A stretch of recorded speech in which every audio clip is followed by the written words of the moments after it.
Hi, my name is Arunima, and I'm a speaker, author, and a spiritual coach and healer. What a piece of work is man! How noble in reason, how infinite in faculties, the beauty of the world, the paragon of all animals. Said Mr. William Shakespeare when he was talking about human beings. Yes. And he obviously meant to say that human beings are full of power.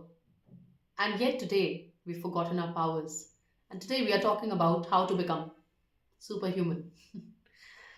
I did not make this video to be able to talk about how to become superhuman. I just made this video to be able to talk about the fact that what we look at as superhuman qualities are actually present in all the human beings.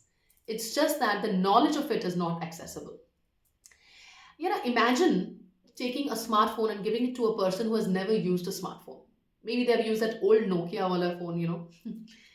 What will happen at that point of time? They will look forward to how to call. They'll go to that feature, they'll dial up a number, talk to the other person, and then put back the phone. They will not use the other features of the phone. It will just be like, to them, like that small phone. They'll rather wonder, oh my God, why is this so big? They will never realize that it has so many more features. Those kind of features that people like us are aware about. Human beings are similar devices. The manuals are not available to a normal person, to a simple human being, and consequently, we do not know what we can do with ourselves. Frankly, sitting here, I'm also just partially, you know, um I have partial knowledge about how to use your body, your faculties better to reach where you really want to be. And I'll tell you why this happens.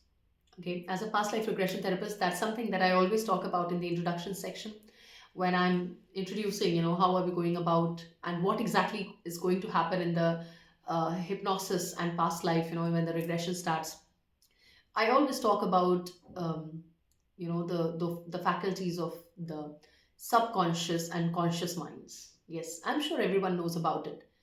And the fact that, there's always this picture, I'm sure all of you must have seen the picture of the conscious mind as the iceberg. Okay, so the tip of the iceberg is the conscious mind, and the tenfold, the 10 times bigger iceberg, the real iceberg inside, is the subconscious mind and the unconscious mind combined together. The power of the subconscious and the unconscious is infinite, but the conscious is like, the conscious mind is like the parent. Okay, it can control what you want to do and what you don't want to do. Okay, it's like the mother telling the child, and actually the subconscious mind is like the child. I always keep telling my mentees, even in the healing sessions, I always talk to them about the mind. I keep telling them that it's like the child, the 3-year-old child. Whatever you tell the child is going to believe. And that is how law of attraction, quantum leap, all these things are possible, because the subconscious mind is quite powerful. However, the conscious mind, with its logical aspect and the critical aspect and the willpower which actually stays in the conscious mind, controls the entire show. But it's not as dark a reality as it appears to be, that it controls the entire show. You can definitely get it into, belonging to where it should be. Yes, you can, develop the kind of willpower with a few strategies that I'm going to talk about. And even before telling you any of these strategies, let me first tell you that there's absolutely nothing that you did not know about. It's just that I'm bringing about all these points together. Maybe some of the points you were not aware of, or you may not have thought on those lines. However, most of these tricks and strategies you must have already heard about from other healers and mentors and speakers, I'm sure. So, the very, very first trick that we are going to talk about today is the one that has been taken the least, frankly. Exercise, yoga, Zumba, dance. I'm sure not many people are talking about this. In fact, I remember when I had my kids, after my second C section, I was at least 3 times of what I am today. Whenever I asked any woman, whether she was my senior in my professional workspace or, someone in my own family, they all said, oh, you don't got to, when I wanted to ask how to lose weight after this, okay, how do I do that now? Everyone said, oh God, be in self love.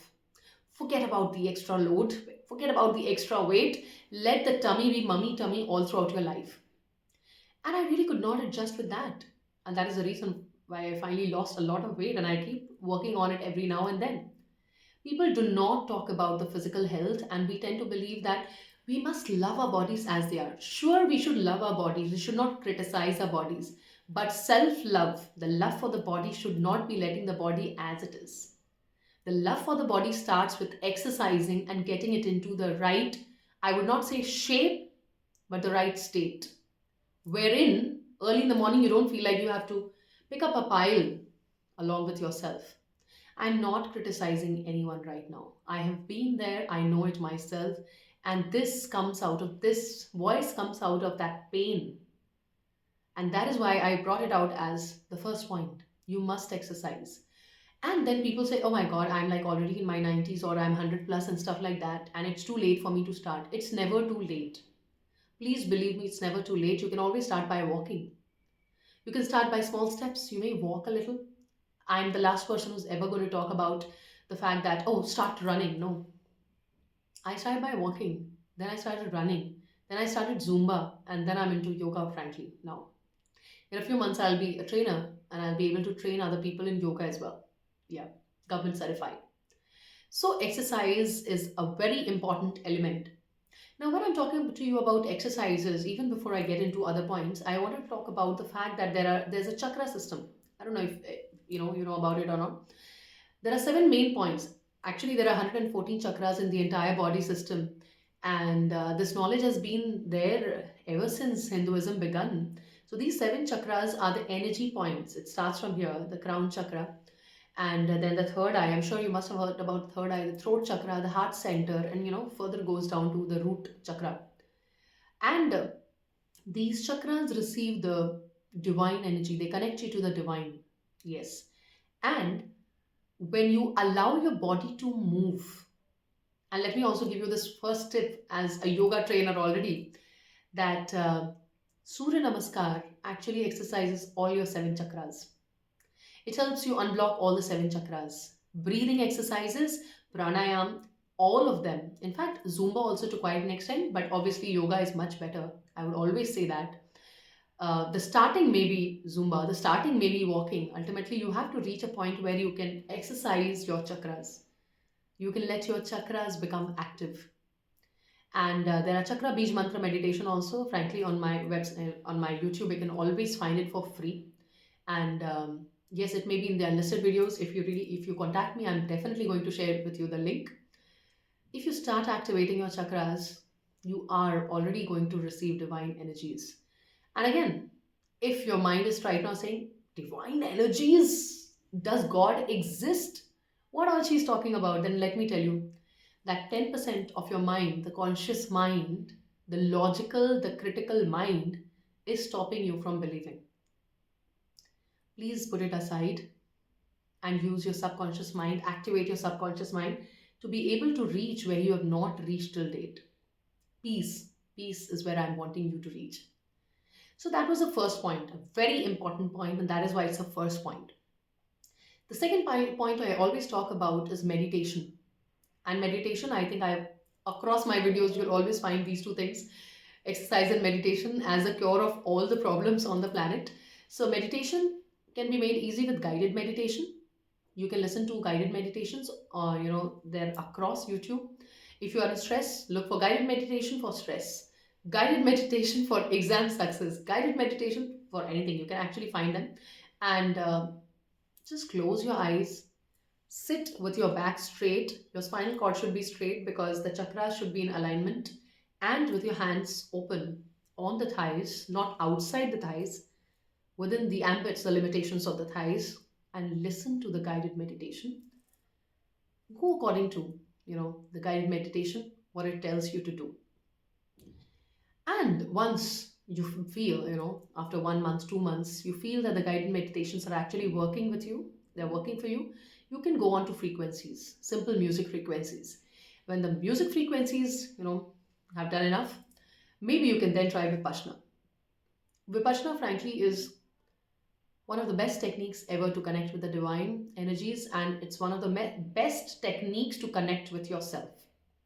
No one talks about this. There are many people I've heard who go to Vipassana without prior knowledge. They think, oh, I have to become spiritual, this is the time I will become spiritual, without any previous meditation. They go for it. Please do not do that.